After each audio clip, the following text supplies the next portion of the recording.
Salvador Perez continues to turn back the clock. We're going to tell you how impressive it's been and if he can keep it up next on Locked On Royals.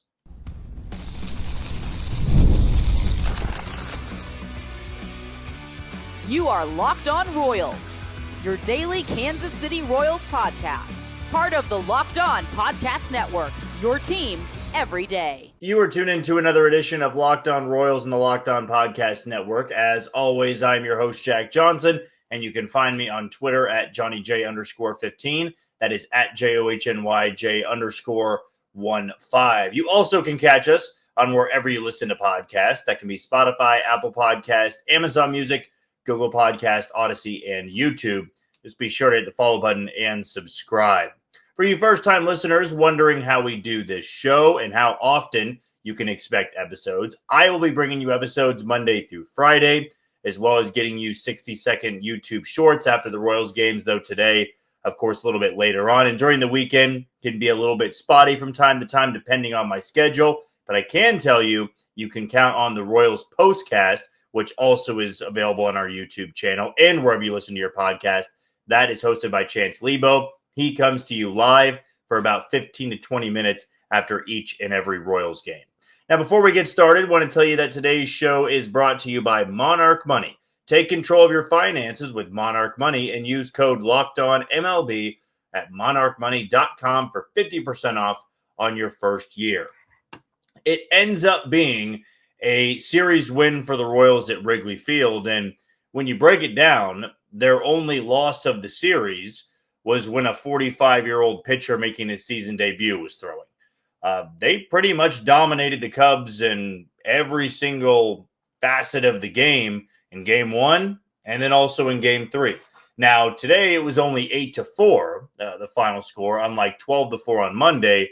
But that game was 8-2 at one point, and the Royals really had control of that game from the first inning on. It was 2-1, and it was 4-2, but they were hitting the ball out of the yard a hell of a lot more than the Cubs were. And pitching-wise, you felt that Seth Lugo wasn't as sharp early on in that game. Felt very similar to the Marlins game. The Cubs just weren't doing as damage as Miami was early on in the game. So he's able to get a quality start. Was that his last start as a Royal? I don't really know. They're 50-53, 4.5 games back with a pivotal series coming up this weekend at Kauffman Stadium against the Cleveland Guardians, who have been red hot out of the break. But this first segment is going to be about Salvador Perez, who once again homered today. He had 3 home runs in the series, and he's now just 9 away from 300 for his career. And it just did not seem likely at any point in the first 2 months of the season that Salvador Perez was going to get to 300. He just wasn't pacing for that. And I can recall an episode we did 2 months ago, 2.5 months ago maybe, that the most alarming part about Salvador Perez's struggles was that he just wasn't hitting the ball with much authority anymore. You know, he was a little bit unlucky, but he was not putting the ball over the fence. And that was always a constant, whether he was struggling or not. He had the 25 to 30 home run potential. And when he's hovering around 5, 6, 7 home runs and you're, 60, 70 games into the season, it can be a little bit worrisome. But he's been on a ridiculous tear over his last 11 games. I mean, he's been one of the hottest hitters in baseball over the last handful of weeks, but also, maybe the Royals' best hitter over the last month to month and a half. And we're talking about a 35-year-old catcher. I'm sure that the All-Star break did him wonders to get up off his feet a little bit. He gets a few off days mixed in, and he's just able to focus on his offensive abilities. I mean, you love to see Salvador Perez behind the plate, but Freddie Fermin is just better defensively at this point in his career. And if Salvador Perez is the DH moving forward, I'm not going to have any issues with it. And as I also said in that same episode I'm referring to, that eventually one day there is going to come a time where Salvador Perez just doesn't break out of a slump. And that's going to be the tail end of his career. That might be the final year of his career when he just can't, be an everyday player anymore. He can't hit for average. He can't hit for power. He's actively hurting his team both on the offensive side and on the defensive side. Now you look at his 2025 numbers, and we're 2 months removed from that episode. He's hitting 255. He's got 18 bombs on the season. He's OPSing at 765. He has 8 home runs in his last 11 games. 8 home runs. So you're talking less than 2 weeks of games. Even, less than that. He went from 10 home runs to 18, just like that. And he's now over the league average in OPS plus and WRC plus, and he was hovering around 65 and 70 when he was really going through his struggles. Now he's well over 100. In his last 7 games, he's hitting 385 with a slug of 1.038. In his last 15 games, he's hitting 345 with a 400 OBP and 891 slug. In his last 30 games, he's hitting 310 with a 361 OBP and a 708 slug. He is completely turned around his season. And we went from how much longer can they continue to do this, putting Salvador Perez out there every single day. And I was one of those people at least contemplating it. Because eventually, when you look at a 34, 35-year-old catcher, those numbers just aren't going to be there anymore. It was the same thing that happened with Yadier Molina, but it was a little bit later on in his career. Yadier Molina is also not 6'4", 250 or 6'4", 260 like Salvador Perez is. There's more stress. There's more weight on his knees being a catcher behind the plate. The injuries might linger a little bit more. But he's been one of the main reasons this offense has caught fire a little bit. And they really have, going back to the middle of June. And out of the All-Star break, yes, the shutout on Tuesday skews a little bit of things, but they had a 7-run performance, or I believe it was a 7-run performance on that Friday night game against Miami.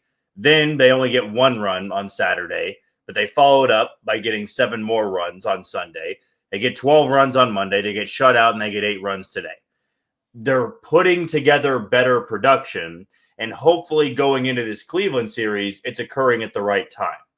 And if Salvador Perez can be not quite this hitter, you're not going to ask him to hit 310 the rest of the way. But if he can be that power surge that you've been needing, and Vinny Pasquantino is, fed into that a little bit as well. Bobby Witt Jr. can go on one of those power stretches, and then Jack Caglione can join in on the party, and maybe a bat or two they acquire can have some of that thump. That offense is going to give them opportunities to win that, 15 out of 20, right? Or the 16 out of 18 that Ryan Lefebvre talked about last night. It was last night. They're going to need that offense to put together games like today, where you jump on a team in the first inning and you never really look back and you continue to add on as the game goes along. I mean, even Tyler Tolbert got in on the action today. Of all people in that lineup to put one over the fence, Tyler Tolbert was the, plus 2,000 guy or plus 5,000 guy.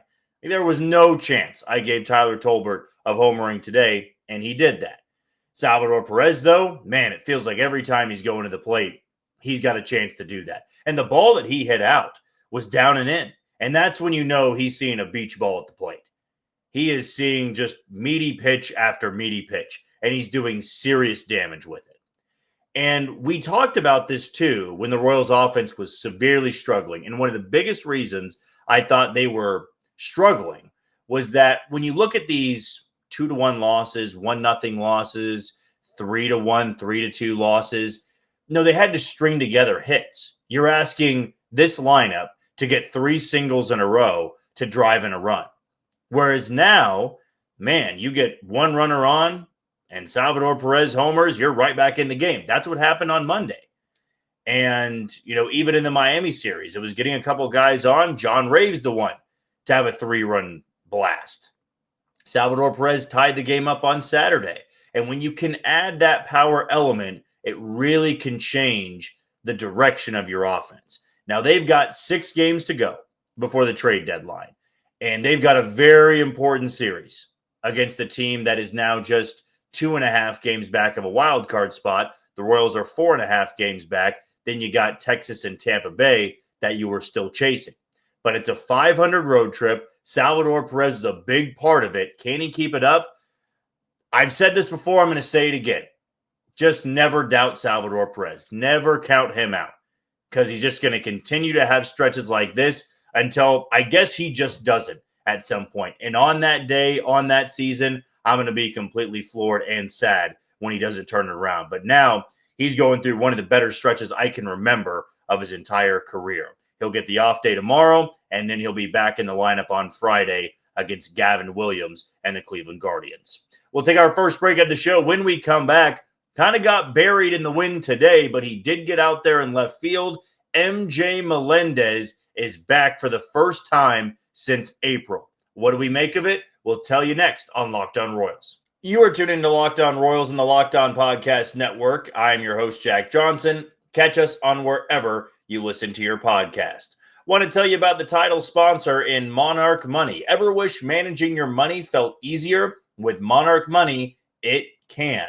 Whether you're growing savings or planning a big purchase, Monarch puts you in the driver's seat. It's like having your own personal CFO, giving you full visibility and control over your finances. Monarch Money is more than a budgeting app. It's a complete financial command center. You can track all of your accounts, investments, and spending in one place. So in addition to managing your money, you're also building wealth. Take control of your finances with Monarch Money and use code LOCKEDONMLB at monarchmoney.com for 50% off on your first year. Again, that is monarchmoney.com with code LOCKEDONMLB, LOCKEDONMLB, for half off on your first year. Get started today with Monarch Money. Don't lose track of where your money is going to, whether it be streaming services, other things you might be spending a lot of money on. Keep everything in order and do so with a great thing like Monarch Money. MJ Melendez was the roster move today. Nick Lofton goes to the 7-day IL, or the concussion IL, I should say. He got kicked in the head accidentally by Pete Crow Armstrong, I want to say it was on Tuesday night. So he'll just miss a week's worth of action. I don't know if MJ Melendez will be returned to Omaha after that, but I will say Luke Mailey's still on the roster. They're carrying 3 catchers. If MJ plays well, in the time that Nick Lofton's on the IL, maybe he does stick around. But credit where credit's due. MJ was hitting better in Omaha for about the last month. I'm not saying it's going to translate, but I have said, I believe before, maybe it might have been last week, that there is some value in having MJ Melendez on the bench. And in my opinion, it's what you saw a little bit last year, which was running into one as a pinch hitter. If you got some pop from the left side, it gives you some flexibility later on in the game. You're down by 1. You need somebody to put a charge into one. You know, MJ Melendez is going to be able to do that over Mark Canha, even though Mark Canha is a right-handed bat and he's on the injured list. He's going to be able to do that over Tyler Tolbert, even though Tyler Tolbert homered today. He does have a little bit more pop, but I'm more so looking for the type of hitter that he can be. It's all fine and dandy if he has 1 home run and 20 at-bats, and that 1 home run's a pinch hit home run. But to have a roster spot as well, and to be out there every once in a while, man, do you want to see something completely different than what you saw in April, which was an overmatched hitter and a completely overwhelmed hitter. And that doesn't happen too many times for a guy that's been in the big leagues for 3 to 4 years. I can't recall a time where a guy that experienced just looked so overmatched in the first month of the season. I can say Chris Owings did a little bit when he was striking out 50% of the time and was hitting 144, but MJ was hitting 085 when he got demoted. I mean, never being able to put anything into the outfield grass, was never getting lucky, was striking out way too much, wasn't walking anymore. And he did say today that it was a humbling experience, to be demoted down to Omaha, to have to earn his way back onto the roster. And I'm sure that when he got demoted, he maybe thought that he was going to be up a lot earlier than July. We're at the end of July. We've got less than 60 games to go on the season. And the Royals finally made that decision back in April that they weren't going to go through all of these struggles. they were going to give other guys opportunities. And now he's really only back because Nick Lofton's on the IL. And he's been one of the hotter hitters for Omaha over the last month or so. The numbers in AAA have not been fantastic. He's not even getting on base at a 300 clip. But, sometimes when you get back up to the big leagues, you can take more of a deep breath and know that you are back there. You're not expected to hit 350 like you are when you get demoted to AAA. But if he did change a little bit of his approach and he's got better bat-to-ball skills, I'm curious what he's got. I was kind of hoping at some point that MJ Melendez was going to get that opportunity again, just because I wasn't sold his time in Kansas City was completely done. I thought there was going to be one more opportunity, but in a different role. Like there was going to be a different spot he filled on the 26-man roster than the spot he was filling on opening day, which was a starter. And he's not going to be that anymore, especially not with the trade deadline looming. You've got your center fielder, you've got your right fielder, and John Rave, for the time being, is going to be your left fielder. MJ will have his opportunities. It will probably be more so of what Adam Frazier's doing, another left-handed bat you have off the bench, which is you're not going to start, you're not going to play that much unless there is some advantage that you bring to that lineup. That maybe if you got to have all lefties out there and you need to find a spot in the lineup for them. Problem is for MJ, all of their outfielders are lefties. So there's not a outfielder you bump out to get an extra lefty in the lineup. I guess if you were to DH somebody, or maybe you put MJ in right and give Jack Caglione the day at DH, I am curious to know how they are going to utilize him.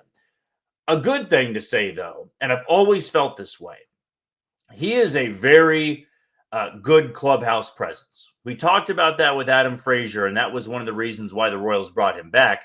He's very well respected. The clubhouse loves him. MJ, it's the same thing.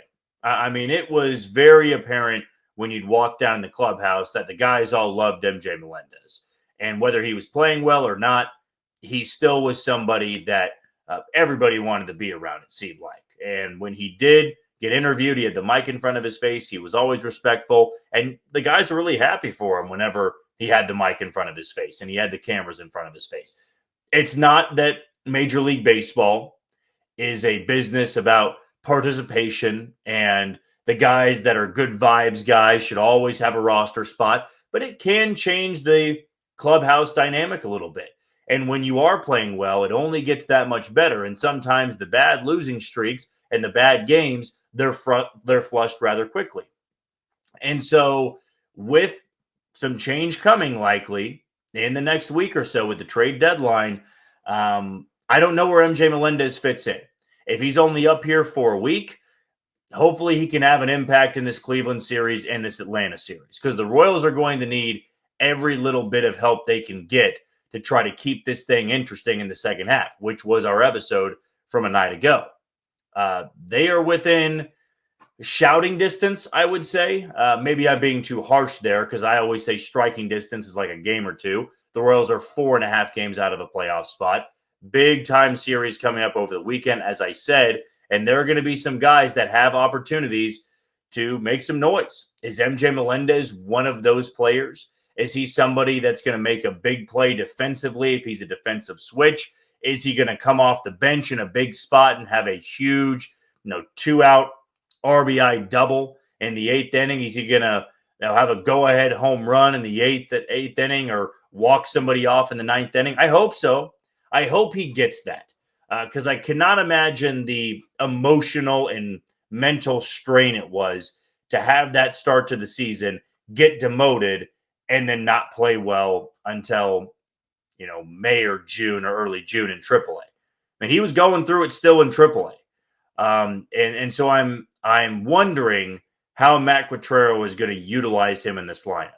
And if he stays on the roster post-deadline, I'm going to wonder really at that point how you're getting him at bats in any way, shape, or form, because I still believe they're going to be getting an everyday player for this lineup and probably another starter for the rotation. But for MJ, if it's a bench role, do something with the bench role.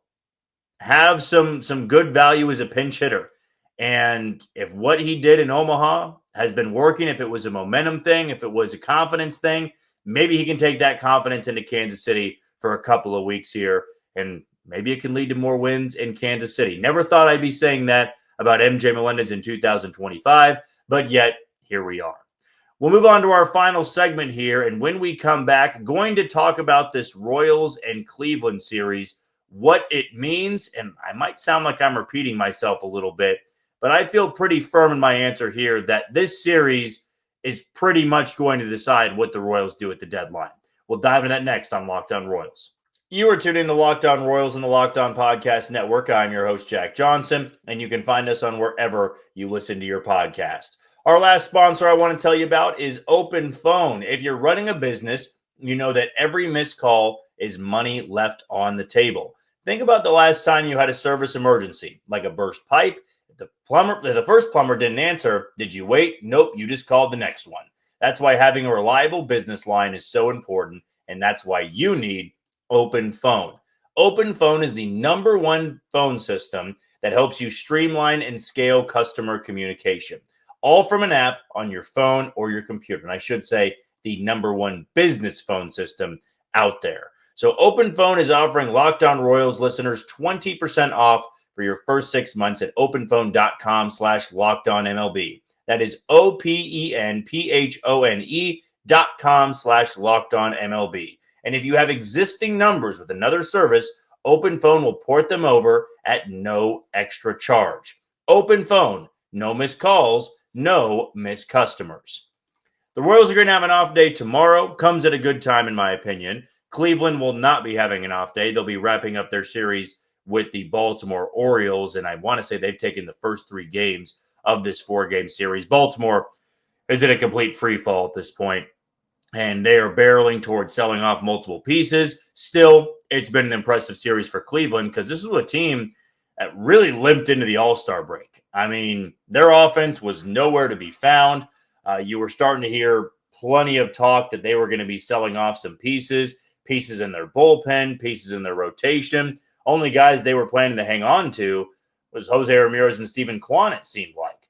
Now maybe it's changed a little bit. After tonight's win, they win 3-2 over Baltimore. They're 1 game over 500. They're just a game or 2 back of a wild card spot. And if they win tomorrow, they will have all types of momentum coming to Kansas City, playing a team that they've had their number for a long time. And Royals fans know that all too well. Cleveland has just been, and I don't want to say a thorn in the side because that would mean that the Royals are a better team. And the Guardians are like this pesky bunch that always seem to get the best of you. You know, you go back to 2014 and 2015, a Royals team, a Royals bunch that won back-to-back American League pennants, and still those Cleveland teams were a thorn in their side. They just always found a way to win series and keep things interesting with the Royals. And then we saw their dominance, speaking of Cleveland, in 2016 and 17 and 18 and 19 and so on and so forth. Last year, they won the division, of course, and got to the ALCS. It's not been the same thing this year, but I'm always going to hold my breath when talking about Cleveland, because just when you think they're buried, just when you think they're done, very similar to what we talked about with Salvador Perez, they find a way to fight back, to claw their way back, and they become a very tough out. Now, if they lose to Baltimore tomorrow and they're 500, this is the most pivotal series of your season. And the reason I say I sound like a broken record a little bit is because I do feel that I have overused it a little bit more this year. And I hate doing it because series in June and May and April are important. It is the regular season after all. They don't decide your season. Like, you can get swept in May and you're going to forget about it. Do we talk about the Royals getting swept by the Yankees anymore? Not really. It was frustrating at the time, but we don't talk about it. This series is one where, one way or another, I feel that we are going to be talking about it when this is all said and done. Maybe I'm wrong. I've been wrong many a times before. But you're 50 and 53. You are 4.5 games back of a wild card spot. And the Red Sox, a team you are chasing, they are hosting the Dodgers this coming weekend. Cleveland will be in town. Texas will be playing. I'm actually blanking on who Texas has at this point in time. Might go on the fly here. But they're coming off a sweep of the Athletics. I do know that. But, Texas has been red hot of late. This coming weekend, it's a West Coast team, I believe. Nope, I'm wrong on that. They are playing the Braves. So the Rangers get the Braves. The Angels get the Mariners, another team that's right there with Kansas City. The Twins will be hosting the Washington Nationals. So that's everybody that's ahead of the Royals or right behind the Royals for the time being. But if you're chasing Boston, and Boston did come back from a 5-0 hole tonight to beat Philadelphia on the road, if the Dodgers win that series at Fenway Park and the Royals find a way to take 2 of 3 from Cleveland, or better yet, sweep Cleveland, you would get back to 500 if you sweep Cleveland. And that would put you roughly, 2.5 games, maybe even a game and a half out or 2 games out of a wild card spot. And then you have the Braves, a team that's in 4th place in their own division, really struggling this year and trending toward the selling department. So maybe they would have made some moves by the time they take on the Royals next week. But that's getting ahead of things right now. If the Royals play well against Cleveland, even if they take 2 of 3 and they're 52 and 54, they will have a much better idea of what they want to do at the deadline in terms of buying and selling. If Cleveland comes in and sweeps you, and they really put themselves in a good spot in the wild card race, and it doesn't really matter at that point what Boston does with the Dodgers, Cleveland would all but pretty much put you in the category of you're going to be selling off more pieces here. Because if you get swept, you're 50 and 56. You just don't have much time left. And maybe I'm putting way too much into these 3 games. I don't believe I am, though. This is a division rival, a team that is constantly giving you fits. It's at home. You have 2 nationally televised games, Apple TV Plus on Friday, and then Fox on Saturday. You've got Michael Wacha, you've got Chris Bubich, and you've got Noah Cameron going up against Cleveland. This is kind of what you want. And if you've got a packed crowd there and you've got an offense that's playing better and you can beat up on Cleveland, something you just never seem to do, that can do wonders for you. And then you've got Atlanta coming into town, a team that is 13 games under 500 as we speak. And then you have the trade deadline. And anything is truly possible. And I'm not trying to completely buy into what happened today. All I'm simply trying to say is this can be the series that decides it. If you sweep Cleveland or you take 2 of 3, you're probably in the category of we are going to give a push here. We are going to try to buy. Maybe they do hold on to Seth Lugo and then try to get the qualifying offer, try to extend him in the offseason. But you are probably getting more aggressive than you would be if Cleveland beats up on you, which is still very possible. I can recall numerous series where Cleveland came into Kansas City and just beat the brakes off the Royals. I mean, the opening series of this year, Guardians beat up on the Royals in extra innings in Game 1. Royals barely won in Game 2, and they got beat up on in Game 3. Then they went to Cleveland, got beat up a little bit as well in that series. So now you get another opportunity. You've got some momentum coming home from a 500 road trip. We'll see what happens. Royals have the off day tomorrow, and then they will welcome Cleveland Friday, Saturday, and Sunday. Again, that reminder, Apple TV Plus for the Friday game and a nationally televised game on Fox for Saturday's game. That's going to do it for another edition of Locked On Royals and the Locked On Podcast Network. I've been your host, Jack Johnson. Tomorrow, we are going to preview this series against Cleveland and maybe go over Jarren Duran as a potential trade target. But until tomorrow, you take it easy, Kansas City.